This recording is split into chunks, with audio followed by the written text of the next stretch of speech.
2 सालों के लंबे इंतजार के बाद उत्तराखंड में जल्द ही कांवड़ यात्रा शुरू होने जा रही है। इस साल कांवड़ यात्रा 14 जुलाई से शुरू होगी। जिस तरह से 2 सालों के बाद शुरू हुई 4 धाम यात्रा में इस बार श्रद्धालुओं की संख्या सभी रिकॉर्ड तोड़ रही है, उसको देखते हुए कांवड़ यात्रा में भी भारी संख्या में श्रद्धालुओं के शामिल होने की संभावना जताई जा रही है। ऐसे में पुलिस प्रशासन ने भी अपनी तैयारियां तेज कर दी हैं। आपको बता दें कि 2018-19 की कांवड़ यात्रा में 3 करोड़ से ज्यादा श्रद्धालु उत्तराखंड पहुंचे थे और इस बार उससे भी ज्यादा लोगों के आने की संभावना है। इस साल कांवड़ यात्रा 14 जुलाई से लेकर 12 अगस्त तक चलेगी। यात्रा की तैयारियों को लेकर आज डीजीपी अशोक कुमार की अध्यक्षता में बैठक की गई। बैठक में दिल्ली, यूपी, हरियाणा, हिमाचल प्रदेश, राजस्थान और चंडीगढ़ के कई वरिष्ठ पुलिस अधिकारी भी मौजूद रहे। बैठक के बाद मीडिया से बात करते हुए डीजीपी अशोक कुमार ने बताया कि इस बार ध्वनि प्रदूषण को ध्यान में रखते हुए डीजे की ध्वनि को भी नियंत्रित किया जाएगा। साथ ही हुड़दंग करने वालों पर सख्त कार्रवाई की जाएगी, जिसके लिए बड़ी संख्या में सिविल पुलिस और पीएससी फोर्स को तैनात किया गया है।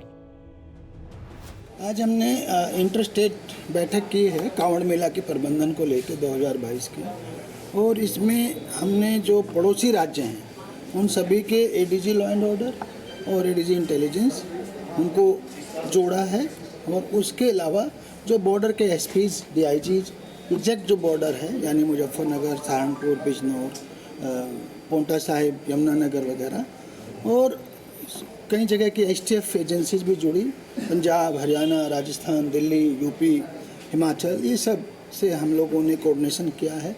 आरपीएफ और बाकी भी संस्थाओं के अधिकारी जुड़े, और हम सब ने गहराई से विचार विमर्श किया। और सबको ये भी पता है कि इस बार कांवड़ मेला चूँकि 2 वर्ष बाद हो रहा है तो भीड़ ज़्यादा एक्सपेक्टेड है।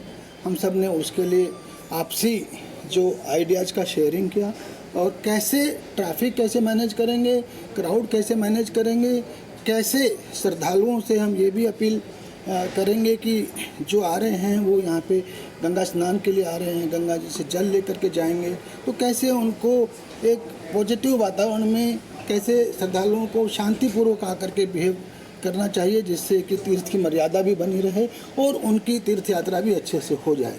इसके लिए भी हम अपील करेंगे सबसे, और पूरा प्रयास होगा हमारा कि कांवड़ मेला 2022 पूरी तरह से सकुशल संपन्न हो। कितनी संख्या में आने की उम्मीद है सर, और कितनी फोर्स लगाई जाएगी? देखिए, हमारी संख्या जो है अनुमानतः मान के चलते थे कि हम 3 करोड़ के करीब जो है 2018 और 19 में आया था, तो हमारा अनुमान है उससे ज़्यादा ही आएगा इस साल।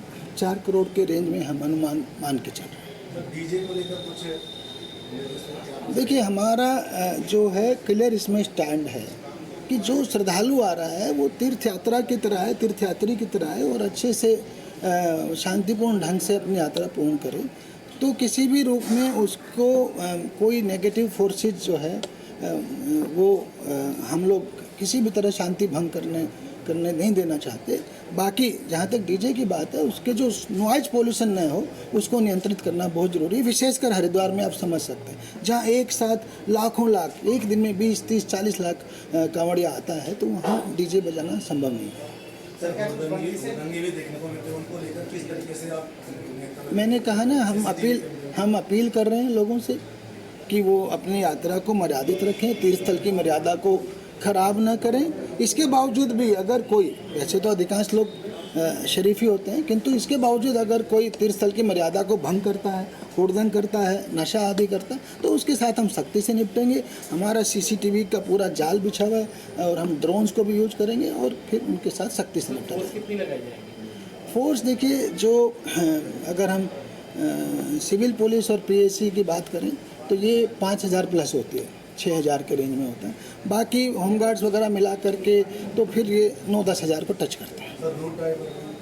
वो सारे प्लान्स हो गए। यद्यपि इस साल ये ज़रूर बात आई है कि 2019 के बाद काफ़ी कुछ रूट्स नए बन गए हैं।